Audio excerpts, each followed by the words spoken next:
Could there finally be light at the end of the tunnel, both literally and metaphorically, for the 41 workers trapped in Uttarkashi? I'm Barkha Dutt, you're with the Mojo Story. Our focus today is on that dramatic and difficult rescue operation that is underway in Uttarakhand, where for days now, 41 workers have been trapped inside a tunnel. It has been a dramatic and modern rescue operation that has used everything from robots to laparoscopic cameras. There was a hope for good news, an anticipation that perhaps in the next few hours we could get some good news, but rescue workers on the ground say there are challenges and things are complicated. To talk about what's happening on the ground, the use of technology, the challenges, and the lessons from the Uttarkashi tunnel disaster, let's go across now to Lieutenant General Hasnain. General Hasnain has, of course, been the General Officer Commanding of the 15th Corps, but he's also, of course, today here speaking to us as a member of India's NDMA. Thank you, sir, for your time. I know a lot of people will want to know what's actually happening. We have seen an unveiling of technology here, from robots to laparoscopic cameras. There's been communication that we've been able to establish with the workers inside. What is the latest situation, General Hasnain? Thank you, Barkha. First of all, it's always a pleasure being with you on your program on a one-on-one like this. This is a very, very challenging situation, not something which I ever expected that I would be speaking about. But having said that, let me say today, lots of hope, much better than what it was 48 hours ago when I spoke to the national media for the first time.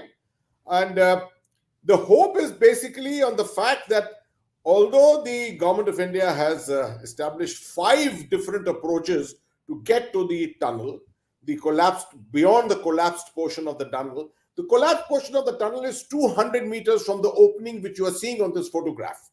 200 meters. And beyond that, the debris which is lying there is approximately 62 to 65 meters, depending on the pattern in which the debris is lying on the other side. So that's the amount of distance. What you need to cover here is to bore through this 62 to 65 meters to create an access through it. The first thing is that, of course, the boring machine has been removed, and what is being used is an auger. An auger is nothing but a metallic drill which is used here to create a reasonably large hole through which a 900 millimeter pipeline, steel pipeline, is being inducted, is being put across. Now, the thing is, each of these segments of the pipeline are 6 meters in length. Each of those segments have to be welded with each other, which means first they have to be pushed through the hole which has been created by the auger, and then they have to be welded to ensure stability and to ensure that there is no debris fall taking place on top of the pipeline itself. So that is the challenge. Now, this is Himalayan geology. Unpredictable. Not much is known. I mean, not so much is known. We've got many institutes of geology here. We've got the Wadia Institute of Geology in Dehradun, experts everywhere. But there's a degree of unpredictability in this. I count these kind of operations very much almost similar to counter-terrorist operations anywhere. There's a degree of unpredictability. So every time there is a promise by someone that we are going to break through and give you good news in 2 hours, I am always skeptical. And I always like to tell people that, look here, let's not lay down timelines. There are challenges which are ahead of us. Let's just say this much. We are fortunate that in the last 48 hours, we have managed to establish a 6-inch pipeline through which we have got logistics flowing inside, cooked food, medicines, clothes, everything that you need, including a line which has been put, and there is line communication. The important thing is that the workers have never been without power and without light in all these days, because the conduit did not break. The conduit through which the power cable was there did not break. And the pipeline, which was a 4-inch pipeline, also remained intact, through which communication remained intact with the workers, a crude form of communication. So this is an important aspect, that information about the workers being there, all 41 being safe, was always available to us. What the government was doing, what the agencies were doing, were putting their act together to have different options. 4 other different options, which I'm not describing for you at the moment, have been put across, and equipment for that has been brought. But a lot of preparatory work has been done also for that. The 1150, 1200 meters, 2 roads have been constructed above the tunnel where these drilling machines, boring machines will be taken, and from where a top-down kind of an approach will be adopted. But all this is part of redundancy. That is, if we do not succeed here, then those methodologies will be used. This is the fastest way. It is 4 to 5 meters per hour that you can drill with the help of the auger. But that is theoretical. But explain that. Explain why you have to drill at that pace, because you're in the mountains. You're in the Himalayas. Yeah, I'll tell you that. And first of all, you got a rock. You got rock inside. You got a geological setup of the soil there. So when you're using the power of the robo, first of all, you can't put too much power into the auger, simply because it gets heated up. Number one, and it leads to more vibrations and could lead to more debris fall. So there has to be an optimum kind of a speed at which you will go. 4 to 5 meters an hour is considered to be good. But that is, again, theoretical. Because if you come across an obstacle like they came across last night, which is the girders which have fallen from the collapsed roof, there is cement blocks, there are concrete blocks which have fallen. You can see some of them here. Yeah. You have to bore a hole through them. That means you have to cut across them. So if you've got a girder, you then got to send people inside physically with oxyacetylene torches, 1.5 hours capability of an oxygen cylinder, but actually melt the iron inside and take it out. That is a very cumbersome process and not an easy thing at all. So it's been happening yesterday, and they've succeeded in doing it, and that's how the drilling once again started today. But as we proceeded, once again there was a bit of an obstacle, and which is what I have been telling the media all along, that in this remaining 20-25 meters that you have, you may come across 2, 3, or 4 more such obstacles. So you should be prepared for that, because they may take 4 to 6 to 10 hours, each of them, to go across them. Which means you can't say that tomorrow morning you are going to celebrate. You will celebrate eventually. I am absolutely hopeful we will celebrate. The whole nation is coming together on this. But to lay a timeline and say we will celebrate tomorrow or day after, maybe is slightly incorrect. And the last word on this, laying down timelines creates unnecessary expectations from the public. It puts a lot of pressure on the people who are doing this work. Remember, the people who are stuck inside, 41 of them are at risk. We do not want to put the people who are the rescuers at an equal risk. Okay, General Hasnain, this obviously all requires military precision, and we'll talk about that in a moment. What I want to do is to play 2 short clips about things you've spoken about. This pipe that you spoke about, and essentials being sent through this pipe, it sounds like a sort of marvel of technology and quick thinking. And I just want to play first a little bit about this pipe and how essentials are being sent through this pipe. Let's take a look.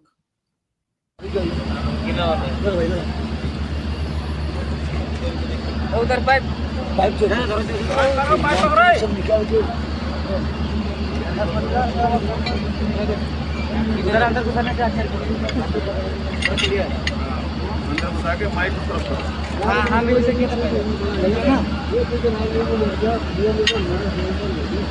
वो ये कहां के लिए कर रहे हो खाना जा रहा अंदर डाल दे खाना हां पैक हो गया हवा जाएगी हां हवा चल रहा है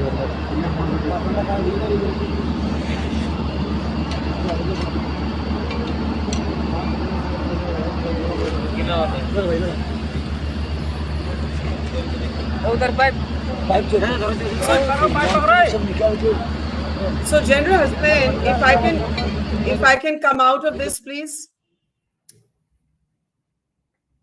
Yes, Barkha, I can hear you. I play those pictures. Can we play those pictures, please? And I want you to talk a little bit about what we're seeing there. What we could see in those pictures was food being sent through that little narrow pipe. It's extraordinary. And I just want to play them. Can we play these as General Saab talks about them? General Hasnain, go ahead. Okay, let me just explain. Barkha, we were singularly fortunate that when the collapse took place, the conduit of the power cable did not break, and the 4-inch pipeline, which was used for bringing in compressed air to run the equipment inside. You remember that most of these drills are pneumatic drills, and they use compressed air. So this is a pipeline for that. That also did not collapse. So the first lifeline we had was the 4-inch pipeline, which was, now what is the important thing here is that it is compressed air which is pushing this thing out. We were putting out items into this, not very heavy, not very big, not very bulky, just so what is going through this pipe right now in the pictures we see? What is no, going this through? is the larger pipeline. This is the 6-inch pipeline, which was constructed and completed day before yesterday morning, I think. Now, in this, what is happening is cooked food, even including medicines, etc., are being loaded inside it, and the power to push this is being used the power of the compressor. The same compressors which are used for creating the power for pneumatic drills inside is the same thing. Okay, so this power is being used to push this across. All this while, these the 4-inch pipeline, not the 6, the 4-inch pipeline was also used for communication through, the echo and the reverberation method. Yes. Crude method. We have done it when we were kids. If you remember speaking through pipe, like blowing through a pipe and hearing at the other end. Megaphones, using megaphones and things like that. Improvisation, Jugaad at its best. Indian Jugaad at its best, you can say. Yeah. Extraordinary. And I want to actually play that clip of communication, the communication that you spoke about, how that communication has been established using Jugaad, using rudimentary, sort of literally banai hui choti si pipe. Let's take a look.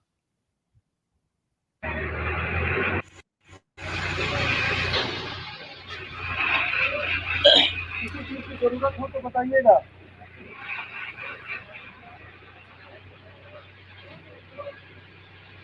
हाँ बोलिए।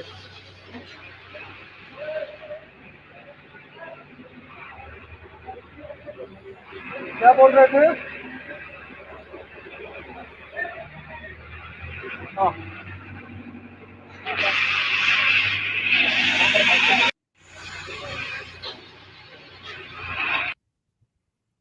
So, General Hasnain, let me bring you there, right? He's saying he's talking to someone. He's saying, "Kya bol rahe the?" What is he using? That same narrow pipe? That same narrow pipe was being used in this particular case because there was also evidently some kind of a signal which was present inside there, and that was being exploited in the beginning. But subsequently, since day before yesterday evening, or rather early yesterday morning, they managed to, I think, induct a line through it. And they've now got a reasonably robust line communication in which they are speaking to each other directly. Otherwise, they were depending on a line of what? A line of what kind? Line means a cable. It's a cable which is going through. Right? So, like the army, like the signals would use in the army. Absolutely. In fact, you'll be surprised that I have a signals officer as my advisor in the NDMA. And we were working on this together to say, how can we help them? Can we improvise the means? By that time, they had already done the work. Extraordinary, as you said, Indian Jugaad at its best. What are the challenges the workers are facing inside? Right. And this is a correction of perception which I want to do, and I'm very glad you asked me this question. The perception in the public seems to be that these 41 workers are in a mine, and that they're in a shaft, or that they're in what would be called in Hindi as a kotri, very limited space, etc. That is incorrect. There is light inside, and you can see there is light inside because the power cable did not get cut. And secondly, there's an open space of 2 kilometers behind them. That is the remaining balanced portion of the tunnel. So they're not suffocated in a dark. No, they're not constricted. There's no lack of oxygen. Things like that are not there. It's the question of isolation. But what about fear of death must be a big mental trauma. Big mental trauma, there's no doubt. Once communication is opened up, things have improved to that extent. You'll be happy to know, Barkha, that psychosocial counselors have been placed there very early. And they are now already speaking to those people inside, giving them psychological advice. So even that has been catered for. What is definitely there is the sense of isolation. But in this also, we've got something, a kind of a jewel which has emerged, a leader inside, a foreman, a Garhwali. I'm from the Garhwal Rifles, very proud of it. A Garhwali boy, a gentleman who has been the foreman for 20 years. He's been serving and doing this tunnel boring everywhere. He's taken it upon himself to establish leadership. I think the media has also covered it to some extent. And he has let it known through this communication that he will be the last man. He will be the last man to come out because he is the leader of all these people. Now, when you have this exemplary form of leadership in a group, which is a tightly knit group, they have been working together in this place for quite some time. Obviously, things become much, much better, although they remain challenging, but they become much, much better. How are you handling the families, the distraught families that are on the outside, wanting to talk to their families inside? Absolutely. And I'm very pleased to know that counselors are there. That means through this line now, counselors can talk to workers? Absolutely. And there are counselors outside ready, waiting for them when they come out. One of the first things which will be done is that they will be addressed with the psychological counselors. This is a domain, Barkha, in which in the management, in the disaster management domain, this is being given a lot of importance these days. I can tell you, wherever there is trauma of this kind, we have got links, contacts with psychosocial counselors all over the country. And wherever there is a disaster of this kind, we can link on to them and they can immediately come and make access to the people who are traumatized. So this is a very important aspect of this whole operation, which the public needs to know. Yes, and the two questions: the families, the distraught families. I mean, are you allowing them to talk to relatives? What's actually happening? You may have seen some awkward, ugly scenes. In the beginning, there were some ugly scenes where the media actually showed people very traumatized outside, not being spoken to, not knowing what exactly is happening, almost like a rioting taking place. But that has been corrected completely. But the government has been able to take this in its hands and corrected this perception with lots of families moving here. I have spoken to the deputy commissioner, who was himself told me that they have made arrangements for in the hotels. No one is paying any money for it. They have made arrangements in the hotels. Hot food is being given to them. School buses have been placed at their disposal to take them to the site and back every day. This has been happening. And you'll be happy to know that yesterday I spoke to many of them through different media channels. I think it was through your old NDTV that I spoke to many people in Bengal, in Jharkhand and places like that. They asked me questions. I reassured them. I thought it was a very good way of reassuring people that an official in Delhi who's looking at all this also speaks to them and communicates what the concerns are transparently. I told them transparently that I'm not giving you a timeline. I'm not going to lay down that this is going to happen in 2 days. You should be mentally prepared for a long haul, but be assured that there is nothing that the government of India has left unturned in trying to make sure that your loved ones are taken out from here. Let me end with the foreman that you speak about, the Garhwali foreman who has emerged as a kind of leader who, like all good leaders, has said that he'll be the last man standing if needed. Tell us a little bit about him. What's his name, if we know it? What's his background? How is he showing this courage? Is he an old Fauji? Does he have Fauji links? What is the story? I was delighted to read it in the media in the morning first, and then I got it confirmed from the people on the site itself. He is a Garhwali, he's a local, definitely, not a Fauji. He's not a Fauji, but I'm sure he's got Fauji links. Everyone in Uttarakhand, in that portion of Uttarakhand, has got a Garhwal Rifles link. So I was very, very proud. These are my men. These are the men with whom I relate and I have lived all my life, right? That is what it got me excited. And I said, here, if there's a man, I know what a Garhwali soldier, what a Garhwali leader is. A JCO from the Garhwal Rifles, if he takes it upon himself, can be a tremendous leader. He can, rally people together. And that's exactly what he has done. He's been able to convey this also, that I'm in charge here, I've got everyone together, and I'll be the last man to come out from here. I think that's a tremendous message which has come out from this. Amazing. Now, finally, before we let you go, what's keeping you up at night? You're a realist. You don't want to create false expectation. You're hoping that every single one of these men will walk out to safety, and we hope that too. What's keeping you up at night? What are you worrying about? I am only worrying about the number of obstacles which are still left in this 22 meter span, because there have been too many obstacles so far. There have, you see, when a tunnel collapses, now I'm learning more and more about it, a tremendous amount of earth comes down, a tremendous amount of concrete, iron bars, and things like that, rods, etc., come down. Now, no one can predict what is the pattern in which these are lying here. We may be expecting that we will go through with the auger, and suddenly you come across another set, a lattice work of iron girders or iron rods suddenly confronting you in the front. No, the further you go, the more difficult it is going to be to go and cut that. If you were at the first 10 meters, it would be simple to go in and cut it. But now when you are nearing 50 meters, it's going to take you that much longer to go inside and cut those things with the oxyacetylene torches as such. That will take time. So that is why I'm saying I'm looking at 3 days. I'm looking at 3 days, 4 days perhaps, because you will come across more obstacles. And then also remember that every time a pipeline segment is laid, you have to spend time also carrying out the welding. We don't want that to break.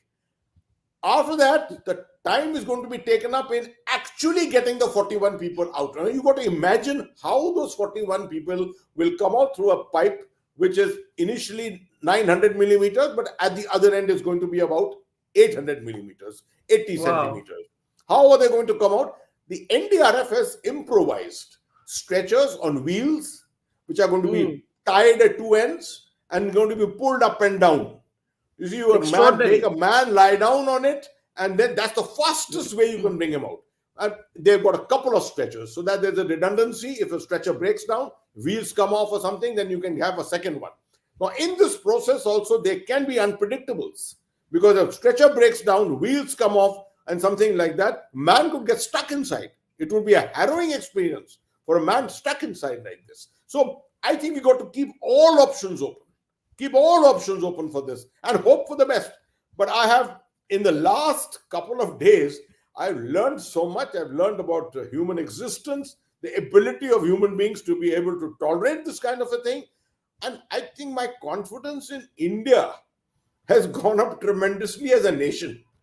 Because I have never seen this all of government approach, the manner in which every single department has come together to do this effect under the PMO, the Ministry of Home Affairs, the state government here, the Ministry of Transport, Road Transport and Highways, and the NDMA itself. So everyone has got his act together on this. It's extraordinary, and to think of the sort of precision required for all of these things welded with the Jugaad, I think that's quite something. It's a meeting of science and human spirit, as it were, and of course, good old Fauji courage. Thank you, General Hasnain, for your public service on this. So many people are praying for these workers to come out. I'm going to say thank you, but just as an illustration of how much of a difference the ability to communicate has made, I'm going to leave our viewers today with the Chief Minister being able to communicate with the workers inside. He had a long conversation with them, and you can take a look in that video. Thanks, General, and we'll talk to you soon, hopefully, with good news. We leave you with these images. Thank you. हाँ, गब्बर सिंह जी, मैं पुष्कर सिंह धामी बोल रहा हूँ। राम राम, कैसे हैं आप लोग?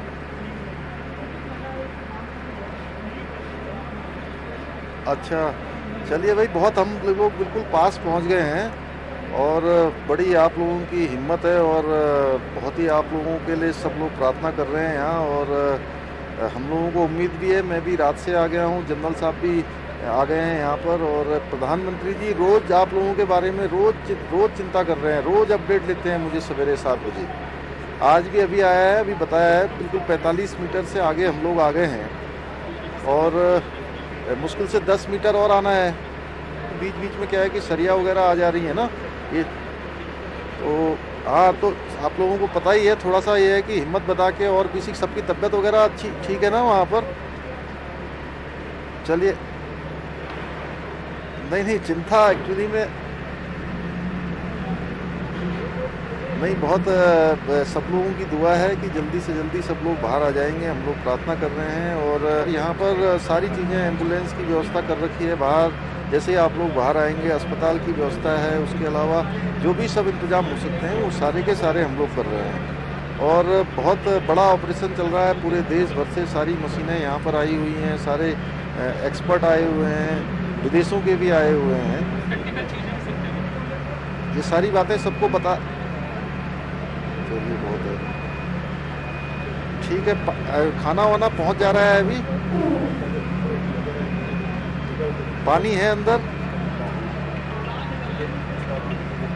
हाँ, बिल्कुल टेंशन नहीं लेनी है और सबको बिल्कुल जो है कहिए कि बस जल्दी से जल्दी, और आप ही लोगों को नहीं है, आप लोगों के लिए पूरा देश लगा हुआ है, ठीक है ना।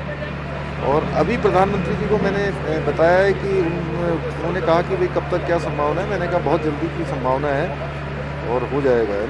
Mojo Story has always made a commitment to its viewers to go to where the story is. And as you can see here, we are at the epicenter of the Israel war on Gaza. We are right at the front line, about 1 mile from the Gaza Strip, as the Israeli military gets ready with its tanks and its gunners to begin its final frontal assault that will take troops into Gaza. As we said, we are not like other organizations. We believe in giving you all sides of the story objectively and as much as possible from the ground. And that's exactly what we're doing here, covering the biggest global story today from the epicenter of the war zone. So please, we need your support. Support us, become a Mojo member, subscribe to us, spread the word, and thank you for your support.